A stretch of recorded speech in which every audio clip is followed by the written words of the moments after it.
Assalamualaikum warahmatullahi wabarakatuh. Shalom, Namo Buddhaya, Om Swastiastu, salam sejahtera untuk kita semua. Semoga kita masih dalam keadaan sehat. Kita akan membahas mengenai purchase journal pada video kali ini, atau jurnal khusus pembelian. Ya, jurnal khusus ini itu untuk mencatat semua pembelian yang kita lakukan secara kredit. Nah, di sini juga basicnya sebenarnya sama juga dengan sales journal ataupun cash receipt journal ya. Jadi purchase journal di sini untuk penomoran halamannya di buku kalian menuliskannya P1, purchase halaman 1, purchase journal halaman 1. Formatnya hanya terdiri dari tanggal, account yang dikreditkan, itu untuk menuliskan nama-nama supplier kita. Kemudian ada kolom termin. Kolom referensi ini adalah nanti diisi pada saat kita posting, dan satu kolom untuk menampung akun jurnal umumnya. Kalau kita beli barang dagangan dari supplier, kita menggunakan perpetual, kita pakainya adalah inventory di debit, kreditnya AP. Ya.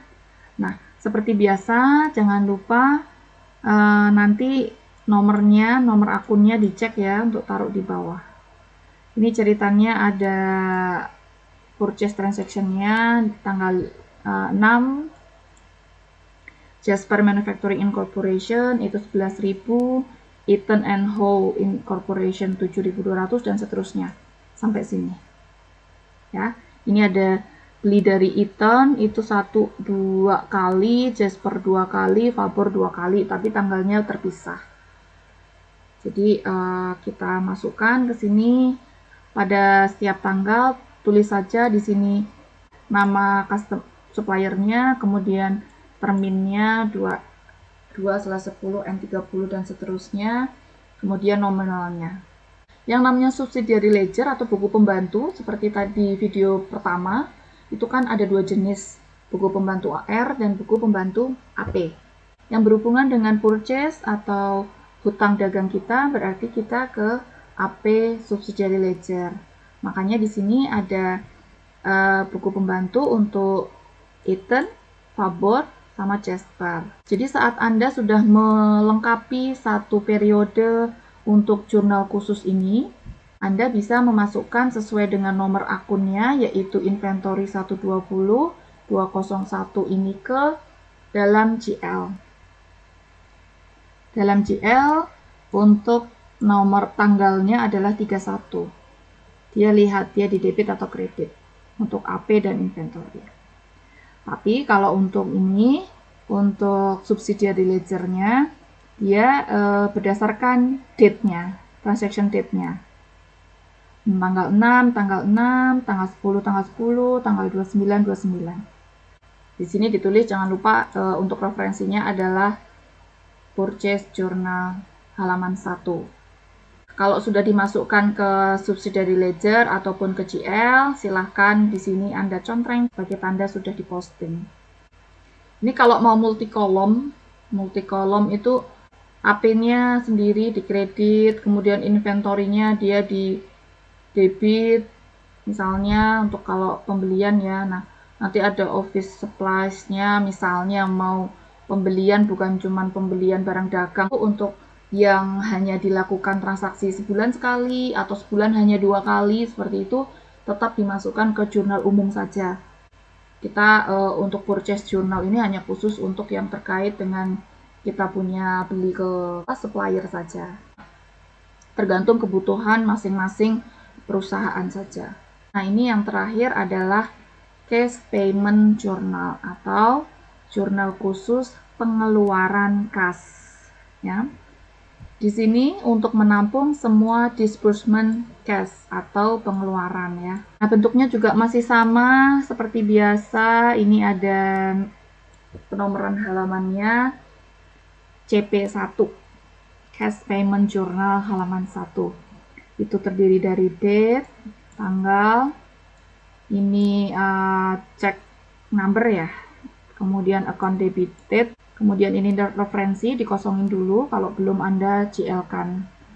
Nah, untuk pemilihan kolom akunnya di sini ada other account untuk menampung akun-akun di luar akun AP di debit, akun inventory di kredit, dan cash di kredit.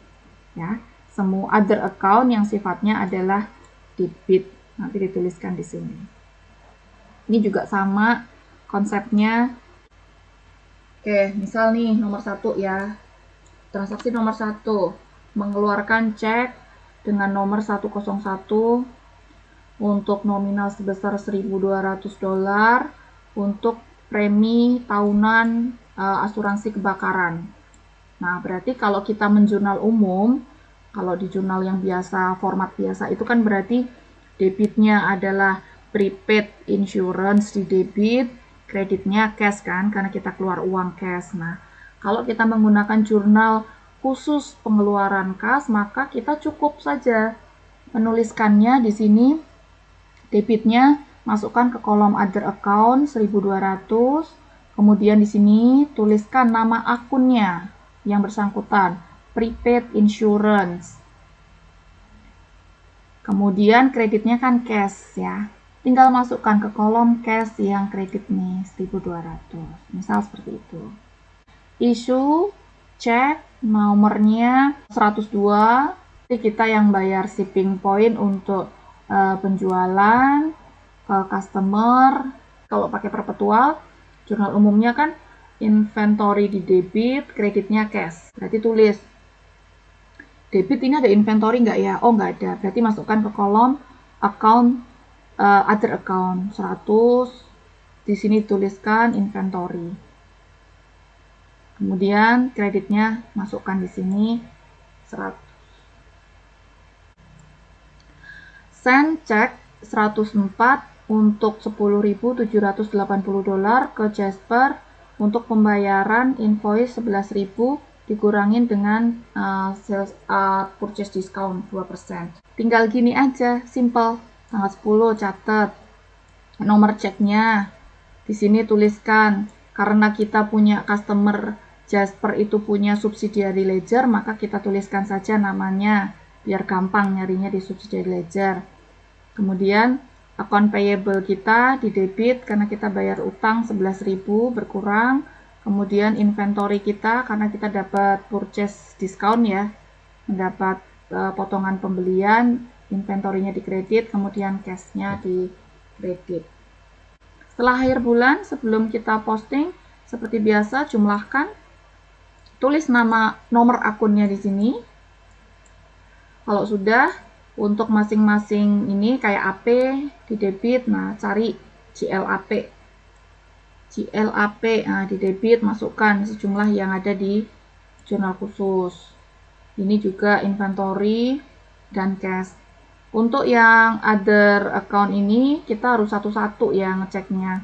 Jadi kayak misalnya nih prepaid insurance, dia itu berarti nomor akunnya adalah 130, berarti masukkan di GL 130, debit 1.200. Nah sini baru Anda tulis 130 sebagai tanda bukti sudah diposting.